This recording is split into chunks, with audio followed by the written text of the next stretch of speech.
నాపై నమ్మకంతో టీపీసీసీ రాష్ట్ర ప్రధాన కార్యదర్శిగా గడ్డం చంద్రశేఖర్ రెడ్డి అను నన్ను ఎన్నుకున్నందుకు ఏఐసీసీ జాతీయ అధ్యక్షులు మల్లికార్జున ఖర్గే, యువ నాయకులు రాహుల్ గాంధీ, ప్రియాంక గాంధీ, తెలంగాణ రాష్ట్ర రాజకీయ వ్యవహారాల ఇన్ఛార్జి మీనాక్షి నటరాజన్, తెలంగాణ రాష్ట్ర ముఖ్యమంత్రి యనమల రేవంత్ రెడ్డి, తెలంగాణ రాష్ట్ర టీపీసీసీ అధ్యక్షులు బొమ్మ మహేష్ కుమార్ గౌడ్, ఉమ్మడి నిజామాబాద్ జిల్లా ఇన్ఛార్జి మంత్రి జూపల్లి కృష్ణారావు, ప్రభుత్వ సలహాదారులు మహమ్మద్ షబ్బీర్ అలీకి, అలాగే నాకు ఈ అవకాశం ఇచ్చిన ప్రతి నాయకులకు పేరు పేరున ధన్యవాదాలు తెలిపారు. ఈ సందర్భంగా టీపీసీసీ రాష్ట్ర ప్రధాన కార్యదర్శి గడ్డం చంద్రశేఖర్ రెడ్డి ప్రెస్ మీట్లో మాట్లాడుతూ పార్టీ బాధ్యతలు తూచా తప్పకుండా పాటిస్తామని, కార్యకర్తలకు ఎటువంటి కష్టం వచ్చినా ముందుంటామని, రాబోయే స్థానిక ఎన్నికలలో పార్టీ అభ్యర్థులను భారీ ఎత్తున గెలిపించుకోవడమే తమ లక్ష్యమని అన్నారు.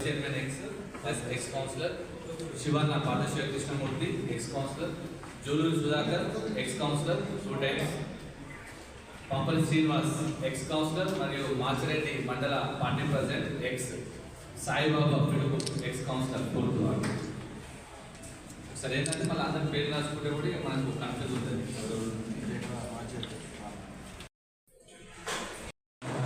ఏఐసిసి అధ్యక్షులు శ్రీ మల్లికార్జున ఖర్గే గారికి, అదేవిధంగా లోక్సభ పక్ష నేత అయినటువంటి శ్రీ యువనేత మా రాహుల్ గాంధీ గారికి, మరియు శ్రీమతి సోనియా గాంధీ గారికి, అదేవిధంగా ప్రియాంక గాంధీ, మరియు కాంగ్రెస్ పార్టీ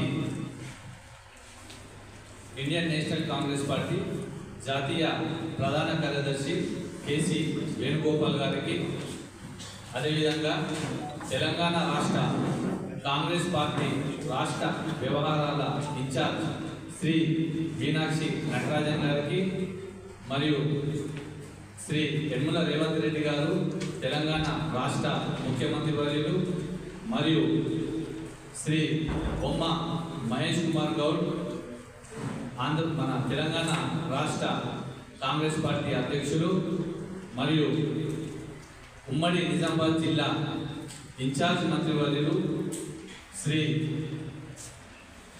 జూపల్లి కృష్ణారావు గారికి, మరియు కామారెడ్డి జిల్లా నేతలు శ్రీ మహమ్మద్ అలీ షబీర్ గారికి, మరియు పోచారం శ్రీనివాస్ రెడ్డి గారికి, మదన్ మోహన్ రావు గారికి, లక్ష్మీకాంతరావు గారికి, మరియు మాజీ ఎమ్మెల్యే ఏనుగు రవీందర్ రెడ్డి గారికి, నాకు తెలంగాణ రాష్ట్ర పిసిసి జనరల్ సెక్రటరీ ప్రధాన కార్యదర్శిగా పార్టీ తరఫు నుంచి అవకాశం ఇచ్చినటువంటి ఈ అందరి నేతలకు కూడా నా హృదయపూర్వక ధన్యవాదాలు తెలియజేసుకుంటున్నాను.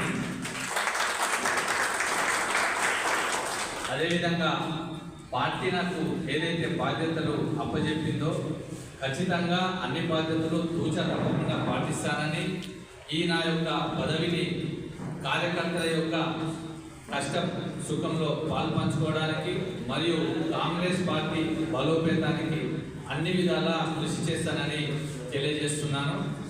అంతేకాకుండా కాంగ్రెస్ పార్టీ ఏదైతే విధి విధానాలు ఉన్నాయో అన్నిటినీ కూడా వాటి యొక్క అనుచరుల మేరకే నేను ప్రవర్తిస్తానని మీ అందరికీ కూడా తెలియజేస్తున్నాను. ఇటువంటి మంచి అవకాశాన్ని నాకు కల్పించినటువంటి కాంగ్రెస్ పార్టీ ఎప్పుడైనా ఆపదలో ఉన్న వారిని ఆదుకుంటుంది, అదేవిధంగా పార్టీ నమ్ముకున్న వారిని కూడా ఖచ్చితంగా న్యాయం చేస్తున్నానికి ఉదాహరణనే నేను. కాంగ్రెస్ పార్టీ ఎలక్షన్లు మొన్న జనరల్ ఎలక్షన్ టైంలో రేవంత్ రెడ్డి తరఫు నుంచి నేను పార్టీ కష్టకాలంలో పార్టీ వైపు ఉన్నాను. ఇప్పుడు నా యొక్క కష్టాన్ని గుర్తించి పార్టీ ఏదైతే నాకు బాధ్యతలు అప్పచెప్పిందో నాకు చాలా సంతోషంగా ఉంది. దీనికి మేమందరం కూడా చాలా హర్షిస్తున్నామని కూడా తెలియజేస్తున్నాను. ఈ యొక్క ప్రతిష్టాత్మకమైనటువంటి అభివృద్ధి పనులు, ఇందిరమ్మ ఇల్లు కానీ, ఇప్పుడు మహిళలకు ఉచితంగా బస్ సౌకర్యాలు కానీ, ఇవన్నిటిని కూడా ప్రజల్లోకి తీసుకెళ్తాము. ఖచ్చితంగా అధిష్టానం ఏదైతే ఆదేశిస్తుందో దాని ప్రకారంగా ముందుకెళ్ళి సర్పంచులను కూడా అందరినీ కూడా మనము గెలిపించుకుంటామని కూడా తెలియజేస్తున్నాం. కాంగ్రెస్ పార్టీ పెద్ద మర్రి చెట్లు వస్తుంది, అందరం కూడా చెట్టు నీడనే ఉంటాము. అందరం కూడా పార్టీకి పనిచేయాల్సిందే. హైకమాండ్ ఏదైతే నిర్ణయిస్తుందో నిర్ణయం మేరకు అందరం కలిసికట్టుగా పనిచేసి ఆ పార్టీ అభివృద్ధికి కృషి చేస్తాం.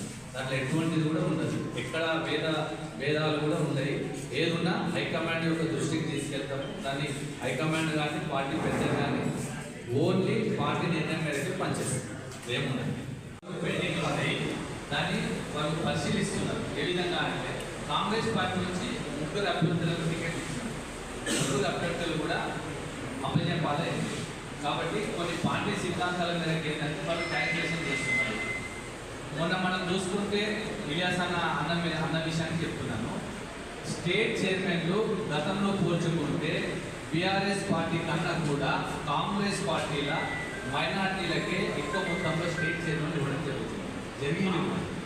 మీకు వక్ఫ్ బోర్డు కానీ ఉర్దూ కానీ ఇవి కాకుండా కొన్ని మైనార్టీలకు కాకుండా మెజారిటీ పీపుల్కి ఇచ్చేటువంటి గ్రంథాలయ చైర్మన్ కూడా కానీ సిబ్లింగ్స్ కానీ ఇలా మనం చూసుకుంటే దాదాపు వాళ్ళతో పోల్చుకుంటే ఎక్కువ శాతం చైర్మన్ అయితే కాంగ్రెస్ పార్టీ ఇచ్చింది. దాంతోపాటు ఫస్ట్ దఫా ఎమ్మెల్సీలో కూడా కాంగ్రెస్ పార్టీ మైనార్టీకి ఎమ్మెల్సీ ఇచ్చింది. ఇది కాకుండా కాంగ్రెస్ పార్టీ మైనార్టీ ఉన్న వ్యక్తులకు ప్రభుత్వ సలహాదారు కూడా కాంగ్రెస్ పార్టీ ఇచ్చింది. ఏమున్నది 100% మైనార్టీలకు న్యాయం చేసే విషయంలో పార్టీ ముందంజలో ఉంటుంది. నెక్స్ట్ వచ్చే వాటిలో కూడా పార్టీ హైకమాండ్ వారి యొక్క ఆలోచనలు మరియు రాష్ట్రం